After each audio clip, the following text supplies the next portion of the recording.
இன்றைய தினமலர் செய்தியில் ராயப்பேட்டை பார்டர் தோட்டம் பகுதியில் பழைய வாகனங்களில் டயர்கள் விற்கும் கடையில் விபத்து, தீயில் 25 கடைகள் நாசம். சென்னை அரக்கோணம் இரட்டை ரயில் பாதைக்கு 993 கோடி ரயில்வே நிர்வாகம் ஒப்புதல்.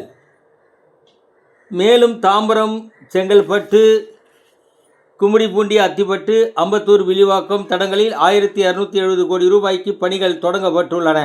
புழல் அருகே பஸ் மோதி விபத்து, தாய் கண்முன்னே 8 வயது மகன் பலி. நார்டிக் நாடுகள் கூட்டமைப்பு மாநாடு, 5 நாட்டு பிரதமர்களுடன் நம் பிரதமர் மோடி அவர்கள் பேச்சு நடத்தினார். நம் இராணுவத்தின் திறனை மேம்படுத்தும் நேரத்தில் அமெரிக்காவிடமிருந்து 4100 கோடி ரூபாய்க்கு அப்பாச்சி ரக ஹெலிகாப்டர்கள் மற்றும் M777 ரக பீரங்கிகளுக்கான உதிரிபாகங்கள் பெறுவதற்கான ஒப்பந்தங்கள் இரு நாடுகளும் இறுதி செய்துள்ளன. கரூர் நெரிசல் வழக்கை விசாரித்த டிஎஸ்பி, இன்ஸ்பெக்டர்கள் இடமாற்றம் செய்யப்பட்டனர். தமிழக முதல்வர் விஜய் தலைமை செயலகத்தில்